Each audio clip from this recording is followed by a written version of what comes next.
In the headlines, ISWAP fighters abduct health worker, cart away food items in Borno. FCTA bulldozers descend on Utako village, victims speak. President Muhammadu Buhari affirms Governor Mai Mala Buni as chairman, caretaker extraordinary convention planning committee. And on the foreign scene, as Russia-Ukraine war enters fourth week, U.S. increases support for Ukraine amid diplomatic efforts to secure ceasefire.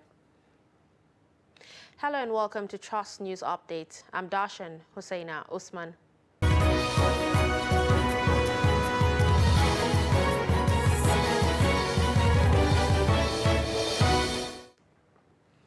Now the news in full. We start with security. Islamic State of West African Province insurgents have abducted a health worker with the General Hospital Gubbio, Bulamagay Dam, and looted food items and fuel from humanitarian truck on Wednesday. The State Commissioner for Health, Juliana Bitrus, who confirmed the incident in Maiduguri, described the situation as unfortunate and disturbing. She said the abducted health worker is among those who remained at their duty posts in spite of the challenges of insecurity in the area. Gunmen on Wednesday killed two prison warders in Okigwe town, Imo State. Reports say the prison warders were ambushed by their attackers at the Umuololo section of the town in the morning, which caused panic in the area. According to reports, the attackers threw dynamite on the officers' vehicles who were killed on the spot, while others were rushed to the hospital. Still talking security, police in Ogun State say they have arrested two members of a kidnap syndicate, Jato Abu Bello and Muhammad Suleiman, over their roles in a series of kidnap cases in recent times. According to police spokesman in Ogun State, DSP Abimbola Oyeyemi, the suspects are arrested following a painstaking intelligence-based investigation. They were responsible for about 4 series of kidnap cases. They kidnapped somebody on the 17th of February at somewhere in Abeokuta here. They kidnapped another one at Sodeke Tuntun. They kidnapped 2 siblings in Ayetoro and some other kidnap cases like that. Security of our people is our job, and we need to carry it out to the letter. The Commissioner of Police, CP Lanre Bankole, has directed that the remaining members of that syndicate should be fished out, and they must be brought to book. And we are not going to rest until that directive is totally complied with. We have been having some series of robbery cases around the Peru, Ogere, Odereman axis. We engage members of the community because community policing is seriously working here in the state, and we are partnering with other local vigilantes and some other security stakeholders.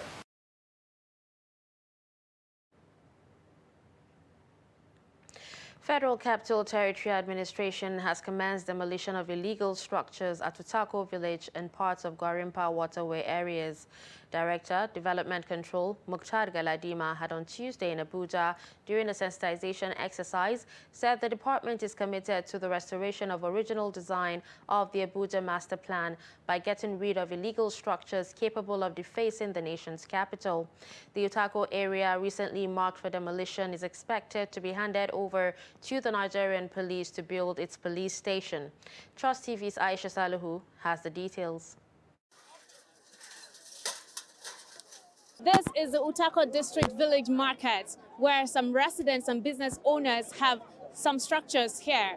But apparently right now, there's a demolition exercise being carried out by the Federal Capital Territory Administration. People here have confided in us. They told us that although they have been informed earlier to move out their structure and relocate, as this land belongs to the police. But unfortunately, some of them were unable to move their businesses and move the structures. But now they are experiencing a full-blown demolition exercise being carried out by the FCT administration. And we're here to hear from them and know the plight of the people. Onlookers watch as structures are being demolished by the authorities. Business owners assist in moving parts of their property as they lament the short notice of relocation given. After 3 days, Police went here and told us it's their property. They are come and remove it. But they don't give us any time to say, well, I should remove our car. It's only 2 days. Because it's a house here, it's our children is here, then it's our business place is here. But all today, this early morning, they are come and demolish our property. Others say they had been notified with compensation given to the indigents of the region, while lamenting the effect of the demolition on their lives. Actually, some months before now, they came to notify us that we should leave this place that is a police land. So they even demolished 4 months back. So I think a day before yesterday, they came here again to notify us, and yesterday also, they said we should leave here, that is a police property. So today, all of a sudden, we just saw them, they came and they started the demolition. Actually, I heard that the government compensates the Gwaris, that is the indigents. But you know, we are marketers, so we don't have any right to that. I heard that the government paid the indigents. I feel so bad because here in this market, God really bless people here. No matter what you are selling, at least we are doing fine here. All we living here is as if, the government has really touching us. I feel so bad. They come and scatter my Oga shop. I did not have nowhere now. I want to find a way to get my school fees to go my village back, where I go start my school back. This is obviously going to be a long day here for the people who are carrying out this demolition, and the residents and business owners are obviously unhappy with this development as emotions and tensions are rising. They keep complaining about this particular development, that they were not given enough time to relocate themselves. They've therefore appealed to the government to find a place, to find their way around resettling them, as this is going to take a toll on their source of livelihood. Aisha Salihu, Trust TV News, Abuja.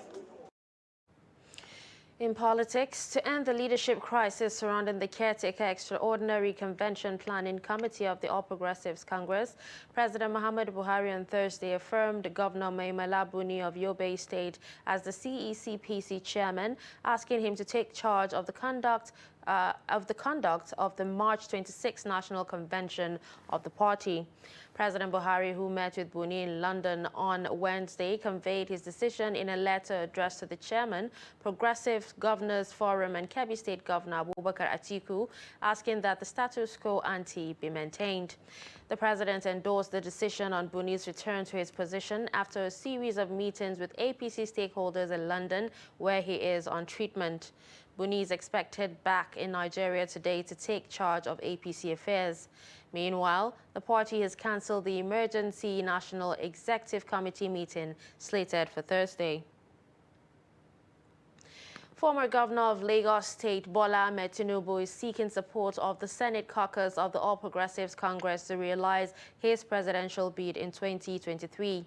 Tinubu, in company of a high-powered delegation, stormed the office of the Senate President at the National Assembly on Wednesday, reeling out plans of the country while asking APC lawmakers for counsel, partnership, and support for nomination of what he described as his lifetime ambition. The report. The All Progressives Congress national leader, Bola Ahmed Tinubu, said it has become necessary for him to reach out to the leadership of the Senate to seek for their support towards his presidential ambition as the 2023 general election draws near. He expressed the hope that members of the party will not let him down. While referring to the protesting women currently picketing the National Assembly, he noted that affirmative action is a sensitive cause that must be considered, saying the issue is a must for the ruling party. If the counsel of wise men is anything to go by, you see some advice. If you want to go fast, do it alone. But if you want to get there, get success, and go there, definitely go with a team.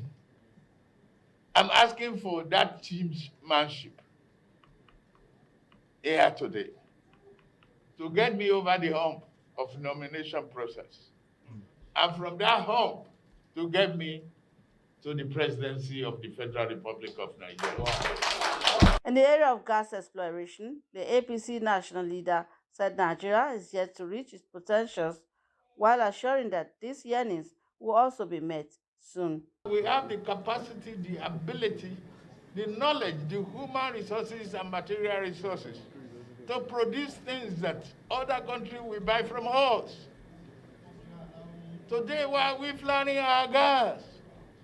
When we could have invested long time to compete with Russia in Europe. We can still do it, my dear brothers and sisters. If I continue to talk about the emotional thing that is affecting us in the country, I will take too much of your time. Responding, President of the Senate, Ahmed Lawan, pledged the APC caucus commitment and loyalty to the administration of the ruling party led by President Muhammadu Buhari.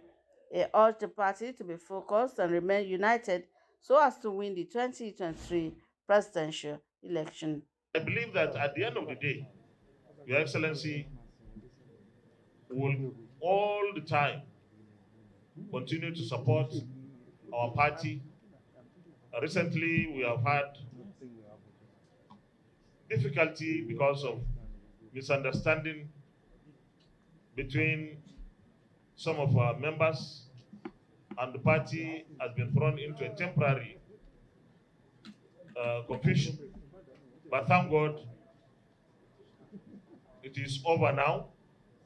It is very clear that our party is back on track, that at the end of the day, in the next 2 weeks or so, our national convention will hold, and a new set of leaders will emerge who will take us to the destination of victory by the grace of God in 2023.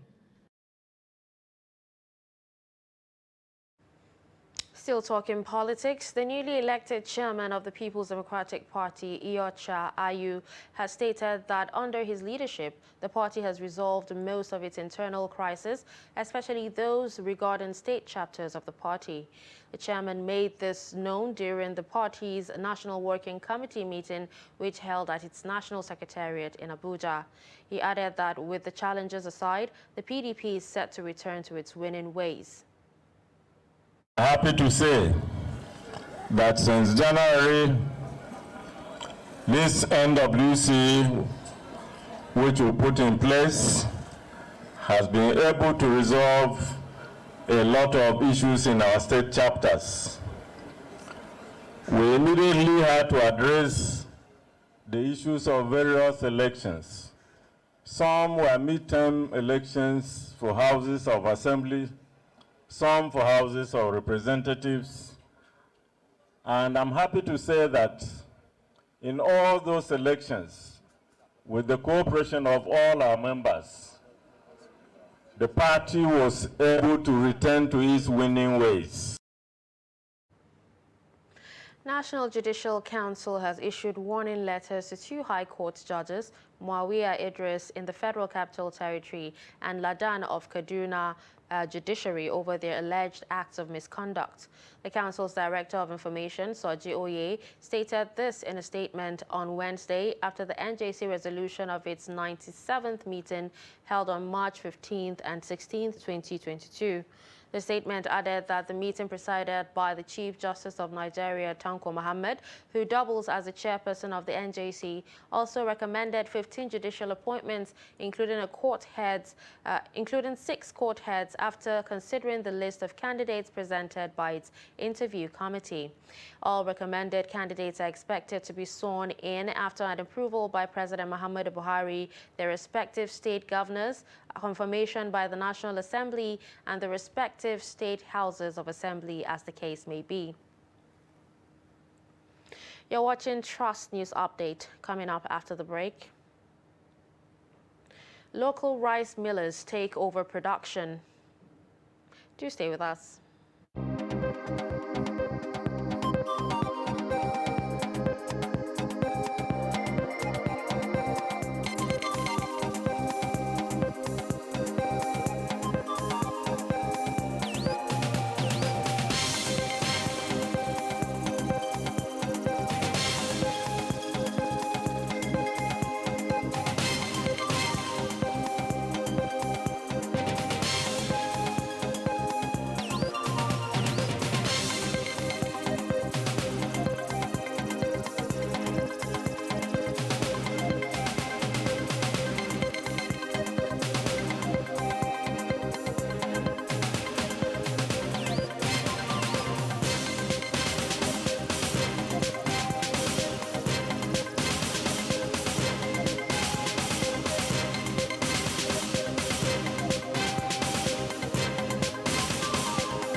Thanks for staying with us. Here's a look at some of our top stories.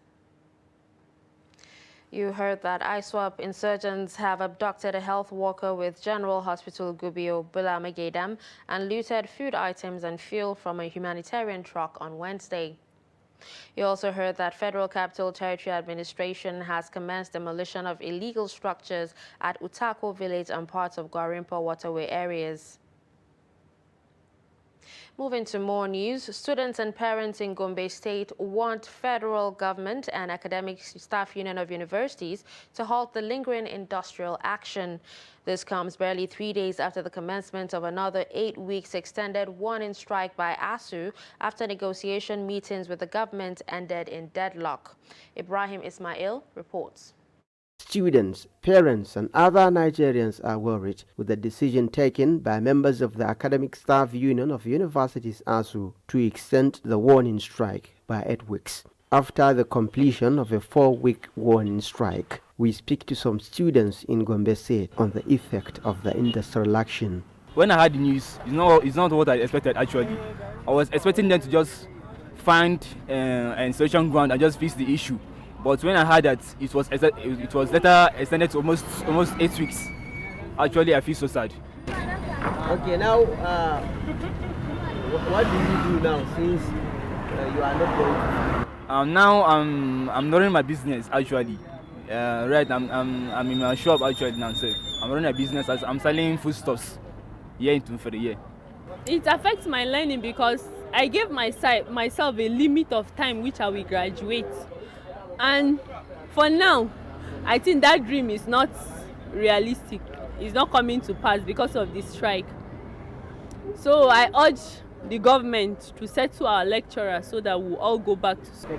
It has affected us in many ways. Because one thing I want the Nigerian government to know is that now they are registering JAMB. For us that just started part 1, we are about to start, and now it is already on. They are on strike. What are we going to do? My call to the president is that he should help us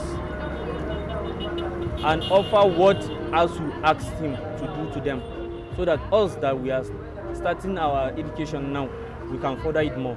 Thank you.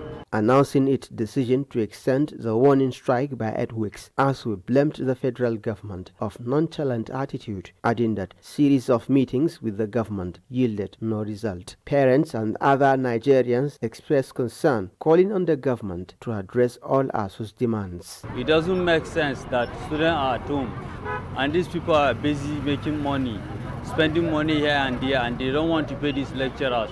So to my own view, it's not from the lecturers, it's from the government. That's all I have to say about this ASU strike. The strike is to draw them back, you understand? Because the academic this in there is for them to go forward. But this one is breaking them down. The strike is breaking them down. Why? Because you will see that the performance of the students will be getting lower.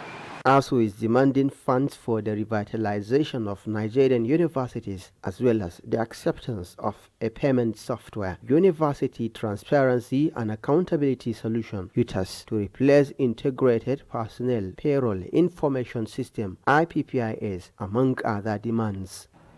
From Gombe, Ibrahim Ismail reporting for Trust TV. Rice farming employs many people in Kura local government area of Kano State. Roadside markets attract rice merchants and consumers from all over the country on a daily basis. And this two-part series of Trust TV special coverage on Kura, correspondent Idris Jibrin reports on how local processing of rice in Kura engage residents and provides them with what they eat and sell. Let's take a look. For the people in Kura local government area of Kano State, rice farming across all year round is not only a pride, but their way of life, and by extension, their largest means of livelihood.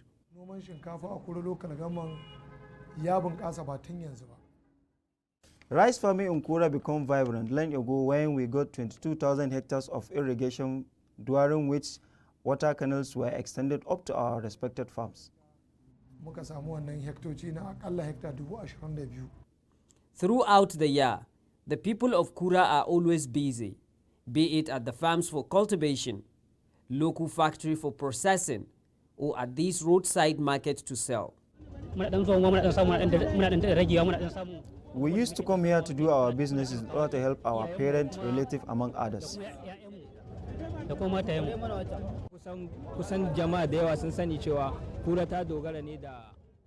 Most believe that Kura depend on rice farming. Therefore, despite the water blockage this year, many people are still benefiting from this market.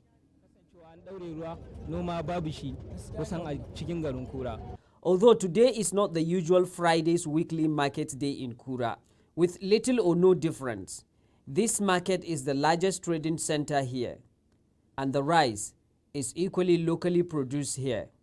This market contributes a lot of bringing so much jobs for the broads, that is for the new growth and youth. And actually we have developed enough because people from the various villages, they used to come bring the rice to this area and sell it, and because of that, being that it will help the peoples to have so much job at the area. Jamilu Sani runs a local rice processing mill with 2 machines and few help. This young man is managing to keep body and soul together. Every day, I used to process 100 bags of rice paddy to produce 50 bags of rice. At times, we can sell all of it in this market. The problem of electricity supply, inadequate local processing machineries, and high cost of transportation are few amongst the major challenges threatening the rice farmers and local processors in Kura. Idris Jubrin, Trust TV News, Kano. In the same vein, farmers in Kaduna are worried that price hike and non-availability of fertilizers in the state is making farming unattractive since many cannot afford to buy. This is against the backdrop of likelihood of scarcity of fertilizers on account of Russia-Ukraine war. Fatima Saleh Ladan has more. Farming has a long history in Nigeria, and it has also been the backbone of the economy. But one thing that poses a threat to farming is the high cost of fertilizer that helps crops grow in different soil and weather conditions. The farmers say the high cost of fertilizer is being a threat to their business. The farmers fear that the hike in price will deny farmers access to this critical input required to boost fertility of the farmlands and increase yield, noting that it will affect the next farming season. 4 months back, we buy a bag of fertilizer at 12 to 13,000, but now it's 17,300 for a bag of urea, and we face hardship of fuel because mostly we use generators to pump water, and we buy a liter for 2,000 or 1,800. Generators muke amfani da su injinan ban ruwan litan mai kana siyan galan lita 4 kana siyan ta 2,000. And finally, away from Nigeria, Ukraine says Russia attacked a theater and a pool facility in Mariupol where hundreds of civilians were sheltering, and Moscow denies the claim.